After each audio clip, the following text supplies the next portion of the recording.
Hi, I'm Ken. And I'm Dee, And this is Antiques Freaks. where you can freaks about your antiques. This week, we are talking about lead poisoning. Ooh, one of my favorite subjects at dinner. Oh no. Specifically after I've lead poisoned all of the guests. No! Do not do this thing! Eat at my house over 15 years, and in small amounts, I'll have you dead. Black Widow D over here.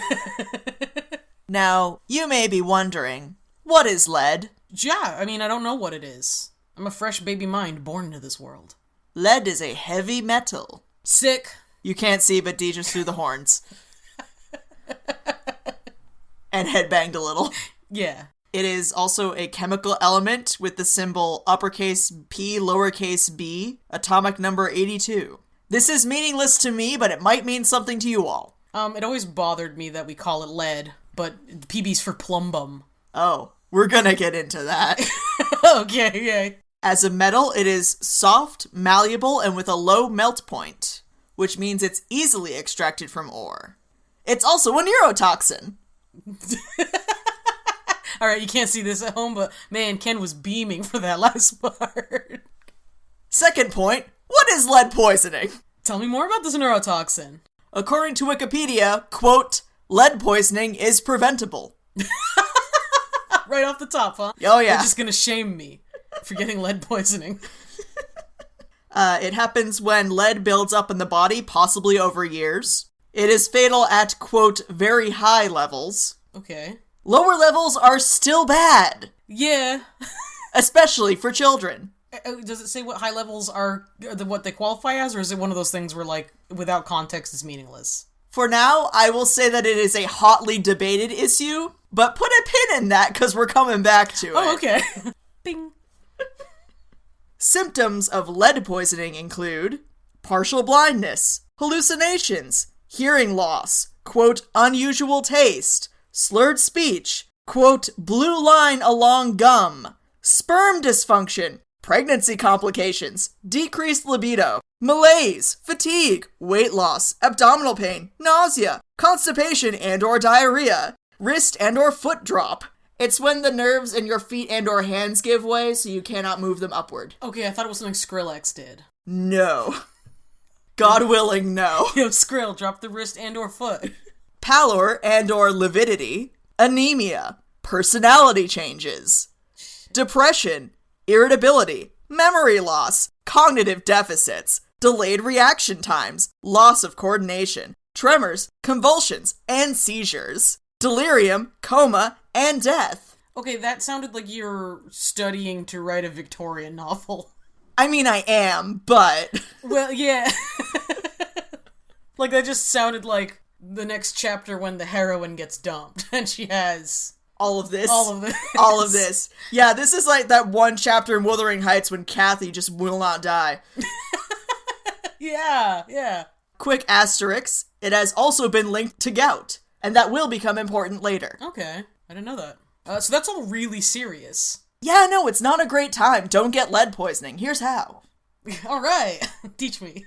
But first, let us look at the history of lead and lead poisoning, because they're linked. Pretty much any times humans come into contact with lead, they get lead poisoning. Maybe we should just not. Maybe we just shouldn't. But in 7000 BCE, they were making lead beads in Asia Minor, possibly the first example of metal smelting. Oh. In ancient China, the royal court used lead as, among other things, a contraceptive. Probably because of the aforementioned sperm killing and pregnancy complications. Mm-hmm. In ancient Egypt, lead was used for sinkers, glazes, enamels, ornaments, and cosmetics. Oh, God, I was about to say, oh, thank God. Until that last bit. In ancient Greece, you've probably seen this Tumblr post going around. It was made into sling bullets with fun slogans printed on them, such as take that or catch. I didn't know that. I had not seen that Tumblr post. Oh, I'll reblog it later for you. It's great. In ancient Judea, it was made into coffins. Okay. I'm not going further into this today because dead people are immune to lead poisoning. Yeah, that's fine. Of all the things you could do with lead, that one seems okay. And now we come to ancient Rome. Oh dear, they did something stupid, didn't they? Again, quoting from Wikipedia, lead was to the Romans what plastic was to us. Oh, I hate that already. So, they were wicked into lead, and they used it for everything. But we will focus on two things that they used it for in particular that may have been particularly deadly. Ooh, what was it? First, they used it as a sweetener. What?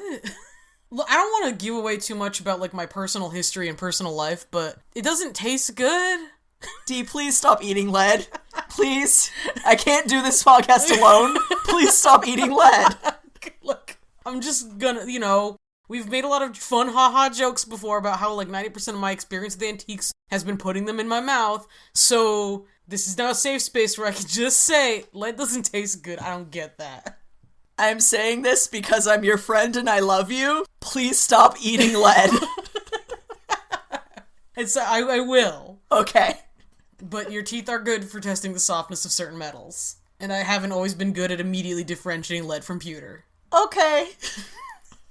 Lead acetate is a lead salt. Oh, okay. See, I had to get this explained to me by a real scientist who happened to be over my parents' house for Thanksgiving. Oh, cool. Man, he's so cool. He's very cool. Hi, Dr. Mike. Thanks for your help. Lead acetate being a lead salt means that it is a kind of lead that dissolves easily in liquid due to its ionic bonds. Okay. I'm going to trust that that's real and move forward. I went to college and had that explained by this, like, probably a scientist. Actually, Probably. I read a book, and, like, so I know ionic bonds are real and acetates are usually salt. Cool.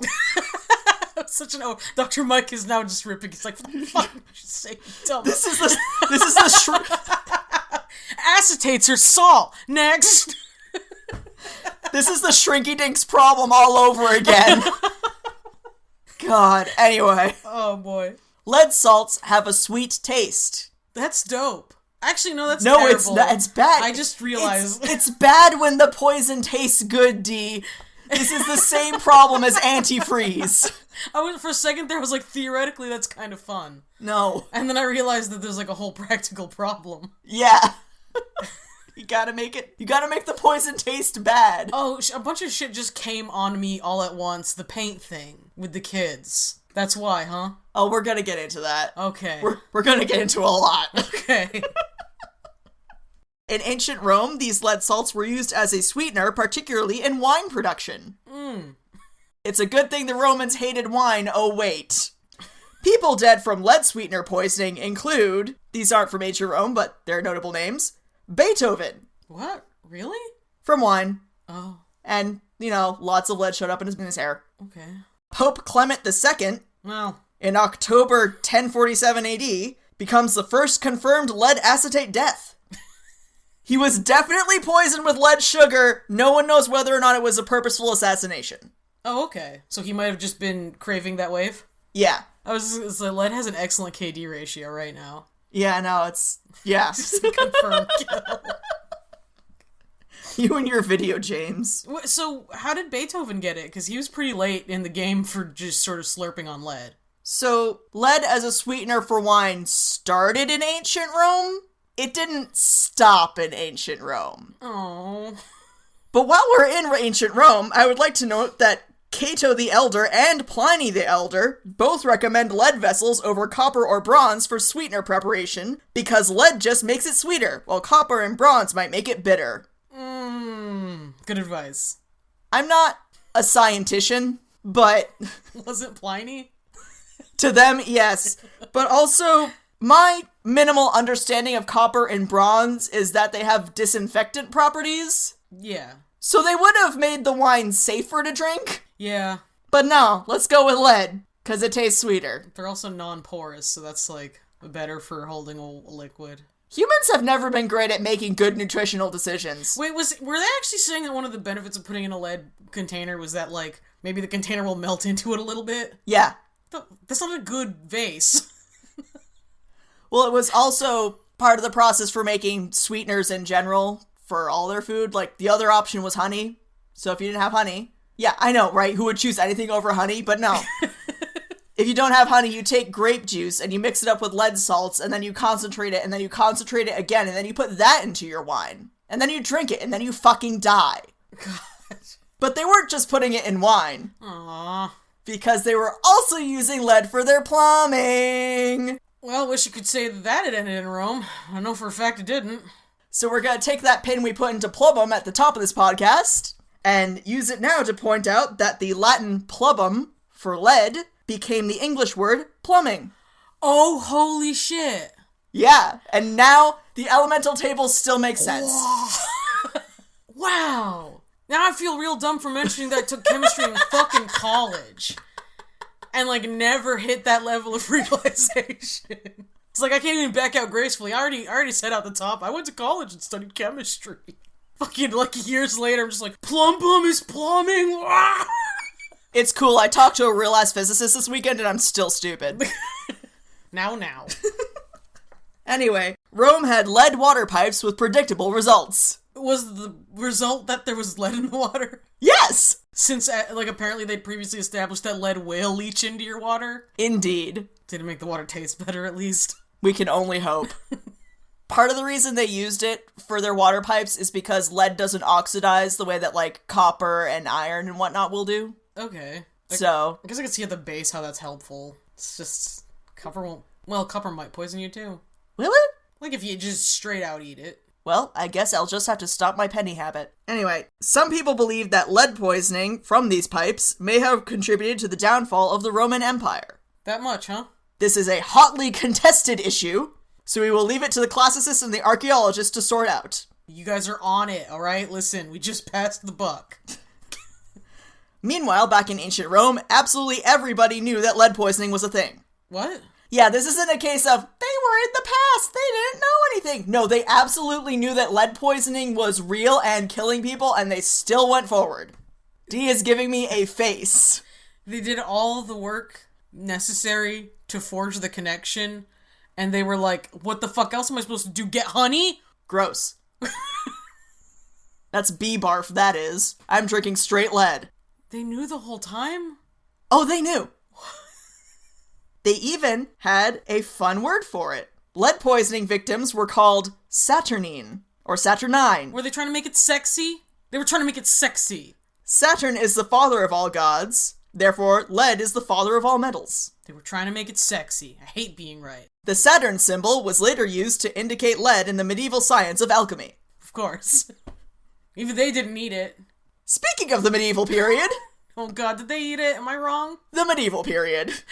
In the 1100s, we get lead roofs and pipes back. Oh yeah, by the way, after the fall of the Roman Empire, all of Europe was like, what am lead and or technology and or writing? We're so confused. And everyone in Asia and the Middle East, they were all like still mining and making technological accomplishments. So they still kept using lead, but they didn't seem to have quite as much of a problem with it as medieval Europe did when they got back into it. No, they were probably using it more sensibly. As contraceptive? Never mind. So, 1100s, lead roofs and pipes. 1400s, lead in stained glass. Oh, I love that. Yeah. That's one of my favorites. Build those churches with poison. Well, that's deeply symbolic if you wanted to, like, get on that tag, but we won't. I'll just say, stained glass, real nice. In the 1440s, the printing press is invented. Lead is integral to printing, particularly making all those little slugs. All right, lead, you're coming back up in my esteem. So printers start to die from inhaling lead dust. Oh, never mind, you fucked it. Around the same time, we get firearms. Lead is very good for making bullets because it is soft and heavy. Oh, jeez. Soft makes it good for on-the-go manufacturing. It has a low melt point. You can make it with a wood fire. And it is easy on gun barrels because the soft lead isn't going to scratch up the hard iron around it. And because it is so heavy, it is good at maintaining velocity after the initial gunpowder explosion. Oh. And technically, getting shot isn't lead poisoning? Well, but it's still a lead death, so I'm counting it. It's a lead-related death. I was gonna say, like, plus if you shoot someone with a lead bullet and they don't immediately die, you might get them in, like, 5 years. Yeah, that is a thing. Oh, is that a real... Oh.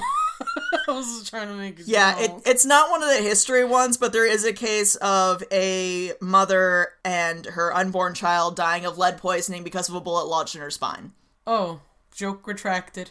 Holy shit. So about that wine, huh? Yeah, oh, we're still doing that, huh? Oh, we're still doing it to the point where in 1498, a papal bull, papal bull, forbids the use of lead-adulterated wine in Christian rites. Finally. Wait, did the Catholics do something right for once? Well, you can't say it's Jesus' blood if it's got lead in it, but you can still drink it recreationally. Wait, they thought that the miracle of turning wine into literal actual blood like, couldn't get past a couple of granules of lead. Eh? Oh, ye of little faith. I'm not a monk, man. I don't know. Well. And, lead-adulterated wine continues to be drunk. And according to Wikipedia, quote, resulted in mass poisonings up to the late 18th century. Okay, did these guys know about that? Oh, everyone has known lead has been poisonous the entire time. That's the one thing we don't forget. All of the knowledge that got forgotten from one to the next, and that wasn't one of them? No, everyone knew. Everyone knew the entire fucking time.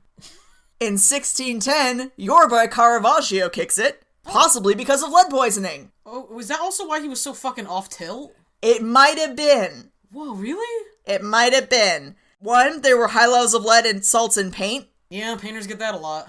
And two, they tested bones they're pretty sure belong to him, and boy howdy are they full of lead. Somehow I'm not surprised that you'd have to say I'm pretty sure these are Caravaggio's bones about his bones. He's a sketchy guy. Wow. A few years earlier, in 1603, Queen Elizabeth I kicks it, possibly because of lead poisoning. Because lead was in cosmetics, particularly the white face paint that was so fashion at the time. Oh, yeah. This is the one that most people know about, right? Oh, yeah. Is like the pigeon poop / lead makeup. Meanwhile, in Germany, Eberhard Gockel A minefield of a name. traces a epidemic of colic to lead in wine. Colic? Some monks got sick, some monks didn't. The monks who drank wine got sick, the monks who didn't drink wine didn't. Let's look at the wine. Oh hey, it's full of lead. We've known this is poisonous for thousands of years, but we're still drinking it. Dee is silently looking up to the heavens and asking why. I bet this is nothing, they all said. These things are unrelated, they all said. It's cool. The Duke of Württemberg bans adulteration of wine with litharge, which is lead monoxide. Oh, thank God. Now, we all know, just because something's illegal doesn't mean people stop. Yeah, I mean, actually, most people say that just means that only illegal people will have lead in their wine.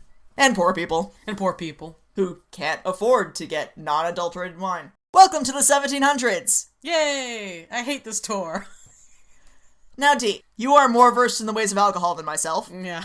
If you could name one sweeter tasting alcohol, popular perhaps in the West Indies, Wine? other than wine, Oh, other than wine. West Indies. Actually, you actually may stump me a little bit. possibly famous in the Caribbean, Oh, and the rum! pirates Oh, thereof. rum! There you Yeah, go! rum's made with tons of sugar.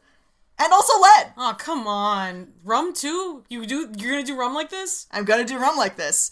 Lead poisoning is a, quote, significant cause of mortality in the West Indies. Oh. Yeah, it's not great. Also a problem in Boston at the same time. Meanwhile, in Devon, England, lead poisoning caused by lead-lined cider presses is called Devonshire colic. Why do they keep changing the name? Why don't they just call it lead poisoning?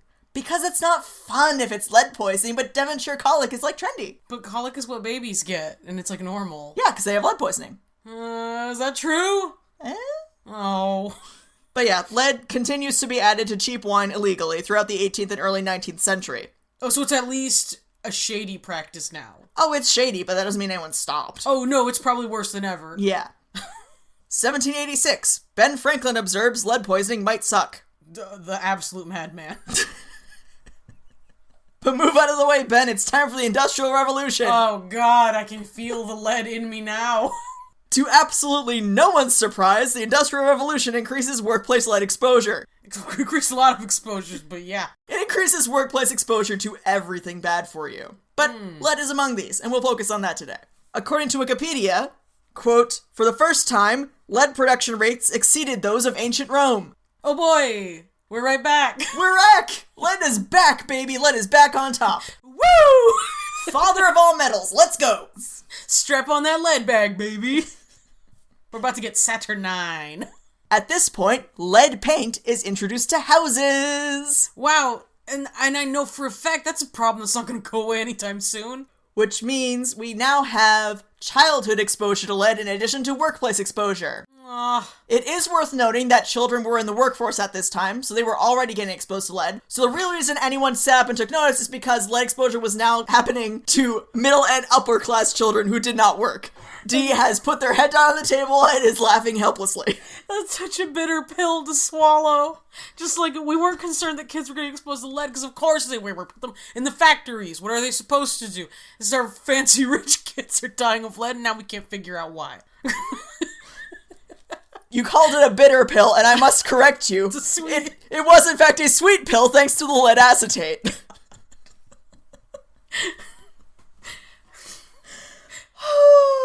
What a horrible ride. Dead kids aren't funny, we're laughing because otherwise we'll cry. I do want to, this is like sadness exasperation. This is helpless exasperated laughter. Oh boy. Now, in the 1870s, the United Kingdom passes the first laws to decrease lead poisoning in factories. Oh, finally. Finally. In 1897, Australia recognizes lead paint hurts children. In 1909, France, Belgium, and Austria ban indoor lead paint. And in 1922, the League of Nations does the same. Now, pop quiz. At what point does the United States get on board with this lead paint ban? I actually, I might make a close guess here because we had to de-lead our house, 5 years ago. So I'm gonna guess, maybe 1956. Oh, was it later than that? It was 1978. I'm gonna fucking eat the paint in my leaded house. Holy no! Why the fuck did it take so long? 1909, the other people did? The League of Nations, which I wish we still called it that? Yeah, League of Nations did it in 1922. So, 56 years later, the United States gets on board. Why would it take that long? Oh, because lead's cheap. Lead is so cheap. It's the plastic of ancient Rome. Well, because lead's cheap, and it's also really effective because we're artists, with paint opacity. Oh yeah, it's great for that. So, oh god, there's capitalism all over again. Which brings us to today. And my final quote from Wikipedia, God bless you Wikipedia, blood levels, once considered safe, are now considered hazardous, with no known safe threshold. So, basically, okay, does that mean that we're not sure if there's any amount of exposure that's safe? That means that we are very sure that there is no amount of exposure that is safe. So all exposure is considered toxic? Yes. Wow, I did not know that. Quote from poison.org, our old buddies from the Mercury episode, "Our bodies don't need lead." Come on. There is no normal lead level in our blood. You know, when they put it like that. Which antiques contain lead? Oh, the ones that are lead. Technically true. Short answer, potentially all of them. Longer answer to follow. Quoting heavily from ConsumerAffairs.com article, "Toxic Levels of Lead in Many Thrift, Antique, and Resale Items." Oh, I skimmed that one. Researchers went to thrift/antique/secondhand shops in New York, Oregon, and Virginia. There they swab-tested items for lead content in-store, bought lead-positive items for further testing, and, quote, found many of them contained surface lead concentrations more than 700 times higher than the federal limit. That's a lot higher. That's 700 higher, and that's terrible. I'm, already planning on calling my doctor to get, a lead blood test. Also, quote, they were able to find items that tested positive in every store they visited. And to clarify, we're not just talking items that are, blatantly lead. Correct. We are talking items such as a salt shaker lid, a small red toy teapot, a Garfield cup, a red casserole dish, a potato ricer, a pewter bowl, turtle necklace, and an ice cream scoop, and also several salvage doors and windows. God bless whoever specified that it was a turtle necklace.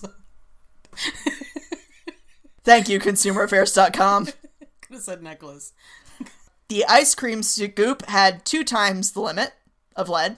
The salt shaker lid had 714 times the limit of lead. So yeah, I was gonna mention that, many of those things are things you use to eat. They are, yes. In fact, ConsumerAffairs.com has a great quote. "Used dishware and kitchen utensils should not be used for preparing, serving, or storing food." I'm gonna check my kitchen. Me too. Now, you heard me mention doors and windows earlier? Yeah. Quick quote on that. "Construction debris and salvage should be considered to have lead until proven safe." Oh. They found particular issues with bits and bobs that had flaking lead paint that came off powdery on the workers' hands. Yeah. We'll get more into that later.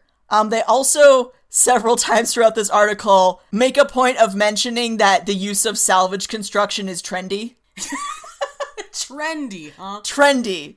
As one might see on those television programs about do-it-yourself weekend projects. That seems like a really dismissive way to say, like, financially doable for most of us down here on Earth. Right? Speaking of, they also have some fun classism. Oh, good. I was worried that we wouldn't get there. Oh, we'll get there. Quote, many healthcare providers assume that only children at risk for lead poisoning are those who live in poor neighborhoods, where lead exposure has historically been more of an issue. Many providers may not think to suggest blood lead screenings for patients in middle or upper class families. The public health threat to all people, regardless of income level, is very real. Oh, so we're just gonna say that out loud, huh? We always knew it was happening to poor people, and that was fine. But now that it's happening to middle and upper class people, we should probably notice it. Boy! And that was the government. Well, because I was thinking, like, when you're talking about salvage stuff, like, people do salvage construction because it's cheaper. And the reason... this is snowballing into horror real quick. Because the reason that, like, paint doesn't get updated is because you don't have the money to update the house. Like, you don't have money to update the house, and then those poor landlords rent out to poorer renters, and then... Yeah, I had a real fun Thanksgiving weekend looking all this shit up. The heart of this is classism. I mean, isn't it the heart of everything? Well, it's the heart of... now it is. The heart of it before was wine. Yes, before the heart was wine. Started from the bottom, now we here? I would not call this a glow-up. God, we're hip. In closing, one more final quote from Consumer Affairs. It is very important for consumers to understand that you can't tell if a product contains lead by looking at it. Message received. That said, let's get into how to recognize lead paint. Alright, that seems important to me all of a sudden.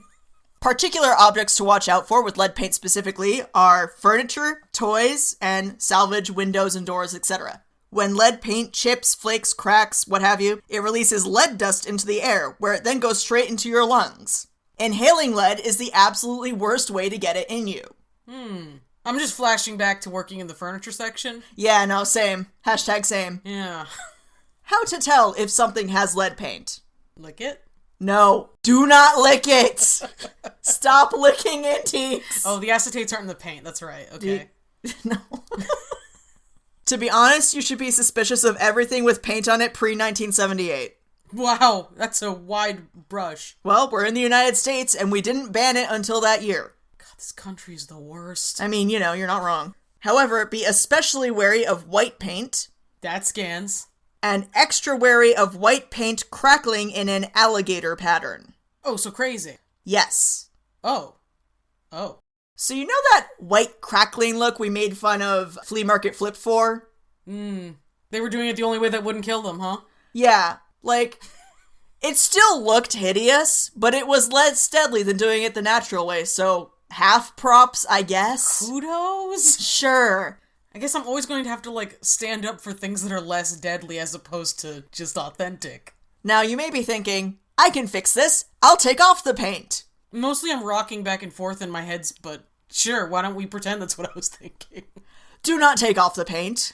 No, that would make it a million times worse. It would, because that would turn it into dust, and then you would aspirate it and die. Does that count for, like, chemical removal? When you strip paint, you usually use, like, an acid? Oh. I have no idea. I am not a science man. My gut tells me that turning it into a goop would probably be safer, but this is really serious, don't go by me. Call someone who specializes in furniture stripping to answer that for you. Yes. Do not attempt to strip furniture yourself. Call a fucking expert. If you are in the deserts of Utah and there are no experts to be found, use proper ventilation, and for fuck's sake, wear a goddamn ventilating face mask. And be careful about what kind you pick, because they're not all the same. Also true. That's an important lesson that I learned the hard way twice. Don't ask me why it was twice. But seriously, just don't strip the fuck. Don't strip. Don't. If you don't have to, don't. Don't. CountryLiving.com suggests sealing the paint in with varnish. Okay, that sounds much better. It sounds legit to me, but again, not a chemist. Actual chemists, please weigh in. Yeah, chemists or furniture restoration experts who have been in this rodeo before, that would be helpful to know. Ceramics! Oh no, it's there too. It is! Thought those are made of clay. They are. The lady who told me not to vaccinate my kids on Facebook said things from the earth were safe. Ah, fuck, we got lead from there. She lied! So, you may remember our friends at flowblue.org from our ceramics series. Mm-hmm. I love their website. I'm gonna dunk on them for the next 15 to 20 minutes. Okay, alright, well, I feel like they've earned it at this point. Just the way this whole episode's been going. So, George Wells has an article on flowblue.org about this very issue, about whether or not ceramics with lead in them are safe to eat off of. Okay, that sounds helpful on the surface. He says it's fine. He doesn't... Fuck off. It can't be fine. Quick quote up top. There is no way to distinguish between lead-containing glazes and non-lead-containing glazes without performing a destructive chemical analysis of the item. Wouldn't your go-to to maybe not eat off of those anymore then? First, he wants to note that not all glazes contain lead. Hashtag not all glazes. God. He also claims the lead is, quote, frozen in the matrix of the glaze. Okay. That sounds reasonable to me. He also claims that lead leaching only occurs in very unusual situations where the dish has been used to contain a particularly acidic or corrosive substance for a prolonged period of time, after which the corrosive substance is ingested. What does that mean? Here's a list of things I assume George Wells of flowblue.org has never consumed. Orange juice, lemonade, apple juice, vinegar, tomato soup, coffee, tea, wine, literally any alcohol, anything with a higher alcohol content than Mike's Hard Lemonade, and honestly, Mike's Hard Lemonade is still pretty fucking corrosive on account of the lemons. You're gonna have to show me his teeth, because they better be sparkling. Like, it's easy to make it sound unlikely if you call a lot of common foods corrosive substances, but let's face it, we eat a lot of fucking acid every day. Also, a source of corrosion, this is something everyone who collects plates knows, is washing them. Like, the act of washing a plate is corrosive to the glaze. He does recommend washing things gently. I don't think it's gonna help with the lead poisoning, George! I mean, really, who drinks apple juice? I've never drank orange juice a day in my life. I turned southern for that one statement. No one has ever consumed coffee out of a ceramic mug. Vinegar is a powerful acid, and a common food stuff. Like, there are a lot of very common and fairly powerful acids in food. He does concede that you should discontinue use of any dish that develops an etched appearance, by which he means one that is obviously corroded. You know, by that point, I think it's too late, dog. Our buddies at Flow Blue then go on to discuss lead crystal. Wait, that's not their wheelhouse. That ain't where they live. It says right in the title, Flow Blue. I do have a bullet point here. Sailor Moon crystal, more like Sailor Moon lead poisoning. Oh, got him. Subs not dubs, am I right? Lead crystal is not a real crystal. Have I been lied to this whole time? It's just glass with lead. Well, yeah, that's what crystal is. No? Not on like a chemical level. Oh, okay. Like not on like a molecular level. It's not actually making crystals in the way that gemstones and sugar do. That makes a lot of sense now that I'm thinking about it like that. Yeah, it's just glass with lead in it to make it clearer. 10 to 30% lead. Lead also makes glass workable at a lower temperature, which makes it easier to create larger pieces without bubbles. And the result is so clear, like crystal. Crystal clear, if you will. It was first produced on an industrial scale by George Ravenscroft in 1674 England, and I include that just because the name Ravenscroft is the best name I've ever heard. I was just about to say, congrats on the name, dude. Yeah. Now, what does flowblue.org have to say about lead crystal, and whether or not it's safe? Extrapolating from the earlier article, like, probably, it's fine. What is fine? Whatever. Or did they say don't put acid in it? Hold on, sorry, I know you got, like, all the answers. I'm just having a lot of fun trying to imagine, like, what acid would I put in crystal? None, I bet. Not wine, certainly. It's like, oh, go ahead, what did they say? I've never been more excited for a quote. Quote, lead-containing stemware has been used for centuries to serve wine, a beverage of some measurable acidity, and I don't believe that any significant health risks is associated with this use. D is giving me a look of disbelief, which gives me Only greater satisfaction in moving on to the next source, lead crystal, an important potential source of lead exposure, published in the journal Chemical Speciation and Bioavailability. That seems like a journal that knows what it's talking about. Flo Blue said it's fine. But let's see what this study by actual scientists concluded. Okay, yeah, I do want to hear this. From the abstract, quote, "We have examined the potential of alcoholic beverages to elute lead from crystal wine decanters and glasses. In a short-term experiment, white wine was found to elute small quantities of lead from lead crystal glasses within minutes. We conclude that, in particular, lead crystal wine decanters are potentially an important source of lead exposure. In addition, lead crystal baby bottles, although not as widely available, were found to elute lead into apple juice and infant formula. Their sale should be banned." Yeah, this should be banned for like 10 reasons I can think of off the top of my head. That didn't include lead up until now. You're not giving your babies lead crystal bottles? What kind of a parent are you? It fucking hurts like shit when I drop my phone on my face when I'm reading it at night. Why did you drop that on the baby? It's so heavy. You put lead in it. It is notably a heavier glass. That's how you can tell from other glassware. It's heavy. And, like, what kind of... You want to have the kind of kid that's gonna punch you in the face for not getting them the gold iPhone? Because that's what you're heading for. Except not, because they're not gonna make it out of infancy, because you put a bunch of lead in them. Excuse me, it's rose gold?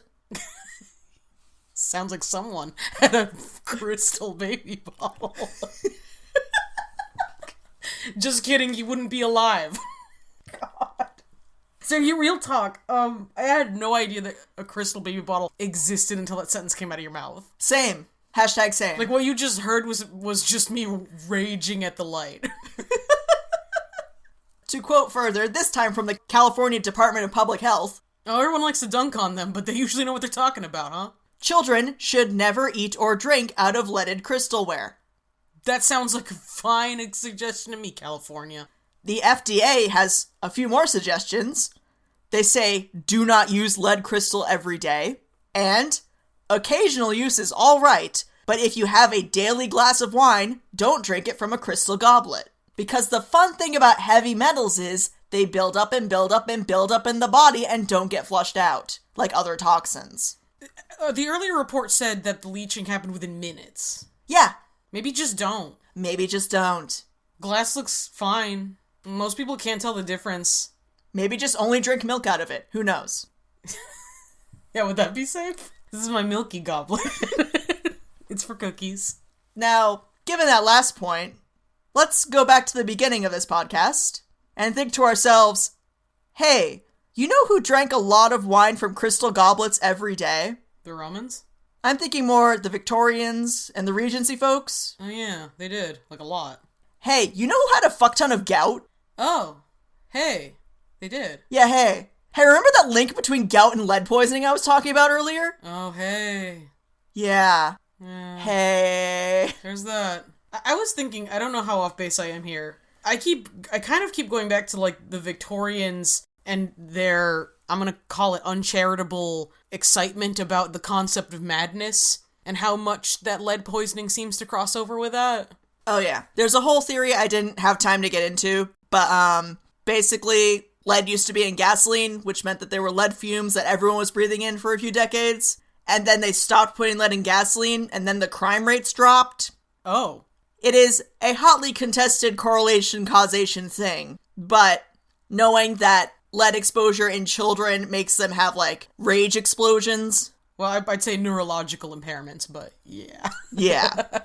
I mean, isn't that also a correlation they've been positing now? As most people do know now, we have cities that still have lead piping. We couldn't be bothered to replace it as a government. So we do still have mass lead poisonings. Amazing. So that'll do it for lead poisoning. Oh, I'm mad at Flo Blue now. See, I thought I was going too hard on them. Well, like, I would have said you're going a little too hard on the porcelain segment of the roasting, because I feel like that's kind of a maybe sort of thing. I would say if you've only ever eaten off of antique plates, maybe get yourself a blood test like I'm about to, because I've been in the industry for 15 years, so I'd like to know. So I was about to say, like, I'd ease up off the plates, The crystal is, like, that's, like, a known thing now. It's a known quantity. It's a thing you very recently yelled at a friend of ours for. Yeah, well, the friend did ask me for help finding an alternative, but yeah, like, pretty recently just dealt with this where someone saying, like, are you really actually not supposed to put alcohol in crystal? For storage, absolutely not, because as Ken has helped us realize, like, the leaching happens within minutes! Minutes! Like, how fast are you sucking down the damn wine? I did read in some places that up to 4 hours of exposure was fine. So, like, I guess just chug your wine? But I guess, like, just chug, chug, chug, chug, chug? You know what else is fine? Glass. Like, regular glass. Glass is pretty dope. Glass looks pretty fine. Like, here's the thing is when I see the beauty of this vessel, I used to be a pretty hardcore crystal fan until this all started happening. The beauty of the vessel is, like, the dark liquid, or light the liquid in the clarity and the shape. So you know what? It's not gonna look ugly if you put it in glass. True that. And then you won't be putting lead inside your body. It's just, oh, I'm so mad now. Because, like, I keep having this argument with people where they're always just like, fucking, I'm not naming names, but just over Thanksgiving, unfortunately whittles it down to a very small crowd. Like, talking about, the crack I made earlier about people getting on, like, the Health Board of California about being, like, oversensitive, and for some reason the subject specifically was carmine red. Oh no, that'll fuck a body up. Well, that's an incredibly heavily toxic metal. And so, like, here's the thing. When California tells me it's bad, I just listen these days. They're usually right. It's a bummer, but they're right. But there's all these reactionary people who are pulling that, like, kids these days are so sensitive they don't want to die of lead poisoning from crystal. Like, it's been a real struggle at work, because I feel like it's important to tell people that this better just be for a shelf and not for your actual liquor. Yeah, we keep having that problem of people buying things and telling us they want to put food in them and not listening when anyone tells them it's a bad idea. Yeah, this whole thing is part of where I got my fear of, like, poisons leaching from glass, because, you know, most of those are actually much stronger than lead, even. Please listen to people when they talk to you. Like, if I have to hear one more person, like, think that I'm a spoiled millennial because I read, and by the way, I can guarantee, and I haven't even looked, I can guarantee that the study Ken quoted is not the only one on the matter. There's probably a lot of them, and you still have goof-ups like people at a certain China website I refuse to mention from now on, saying that, like, oh, it's probably fine, like, don't think about it too hard. Like, it's not that important to do it, is the one thing. I feel like a certain porcelain website that shall remain unnamed may have a vested interest in encouraging people to buy vintage goods, regardless of their safety. That's fine, but, you know, I can think of a half a dozen other reasons not to eat off of your valuable china. Also that. Like, that's not, again, it's like, because I love valuable china, you know this about me, and I don't like to use it just because, like I said earlier, like, cleaning, the everyday processes of it are all corrosive, so I don't do them. I don't do it very often. I have a lot of really nice repros that I eat off of, because I get the look, and I don't have to worry about now lead poisoning. What I do, because I've worked in furniture for a while, so holy shit, I didn't, I love learning about something and knowing it was 30 times worse than I was afraid of. Yay! Oh, I'm all heated up now. Good time for sources. God, guys, antiques are bad, actually, it turns out. No. Antiques are fine, just keep your head on a fucking swivel. Sources for this episode include poison.org, from which I have one final quote: "Our bodies don't need lead. There is no normal lead level in our blood." Just to reiterate. I like that one. You know what? That's my new... I'm gonna get that tattooed on my arm so that I can just show it to someone. With lead ink.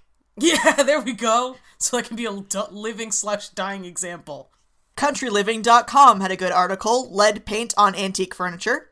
Health.state.mn.us had the article, Lead Hazards and Vintage Items, with a lot of helpful photo examples to help you identify things that might contain lead. Cool. ConsumerAffairs.com had the article, Toxic Levels of Lead in Many Thrift, Antique, and Resale Items. FluBlue.org had an interesting take that we've already discussed. And the NewYorkTimes.com had the article, FDA Issues Warning on Using Lead Crystal. And, of course, Wikipedia, without whom this podcast would not be possible. I'm so mad. Like the sources didn't soothe you. Well, they did, like, it's good, because now I know that we're all that, the stuff that made me mad. It's just, like, so, like, I'm absolutely not meaning to demean any, like, did a lot of hard work for this, I can tell. Like, a lot of but the thing is, like, we're still just kind of, like, a goof-em-up podcast. We are. So, the hard work is still, like, as much hard work as it takes to make a podcast that is now less funny than maybe it could have been, because I'm angry. But, or maybe funnier, I don't know. The people still said it's probably fine when, like, honestly, we could have stopped the podcast at Wikipedia. Yeah, I was pretty excited when I found out about the lead salts bit. Not gonna lie. Well, like, I mean, to use the phrase, there are no known health issues. Like, yeah, most of the Roman Empire actually qualifies now. To be fair, he was speaking specifically of lead exposure from crystalware, which the Romans didn't have. I guess. That's technically right, which is the worst kind of right to be. It is. It really is. It's just like it's very easy to find proof. It's very easy to find proof, and it's very easy to not do. It's what's killing me. It's so easy. Even an ancient Roman could do it. And they could have. What about this material lends itself to just a sort of like a mass dissociation from the reality of what's happening? It's cheap and convenient. It's the money again. Anyway, so eat your boss, I guess. Unless he's been drinking lead from crystal goblets. I'm just kidding. What you should do is get involved in the issues happening in Flint and other areas of Michigan and write to your legislators. Alright, good call to action. Meanwhile, if you'd like to do more antique shit, you can contact us directly, antiquesfreakspodcast@gmail.com. You can check us out on Facebook, facebook.com/antiquesfreaks, and join our Facebook group, Antiques Freaks Friends. We've had a lot of people posting a lot of cool vintage items to the group lately, which is very exciting. Yeah, sorry if we're a little slow getting back to them. I'm usually frantically trying to research the thing you showed me. We want to provide quality, accurate feedback if possible. Yeah. You can also follow us on Tumblr, antiquesfreaks.tumblr.com. We haven't been deleted yet, so here's hoping. Keep it up. And you can also check us out on Etsy at etsy.com/shop/antiquesfreaks, where we have t-shirts with the podcast logo on them, along with a variety of vintage goods and stickers. We will have stickers as soon as I remember to count how many we have. Some of our Patreon supporters may soon get a closer look at these stickers. Ooh. Saucy. And speaking of Patreon, you can check us out on Patreon at patreon.com/antiquesfreaks, where we have deleted scenes and also the Random Vintage Postcard of the Month Club, where we send you a random vintage postcard every month and maybe something extra. Maybe. Shout out to our current patrons who are making this podcast possible, paying for our hosting fees and sundry other podcast expenses, and someday, God willing, a second microphone. Oh, you know what? Yeah. I had my head hooked on, like, maybe we could get, like, a netbook for recording, because, you know, like, your little workhorse is great, but she's been making a rumble. My poor laptop. I walked into Best Buy 5 years ago and said, give me the cheapest model on the floor, I have a deadline. That's literally what he said. And still chugging away, literally chugging, with an ice pack on it as we speak, but it's doing its best, and I truly appreciate its efforts. Yeah, maybe the extra microphone first. Auxiliary machine second. Maybe. And thank you to everyone for listening. Thanks, bye. Bye.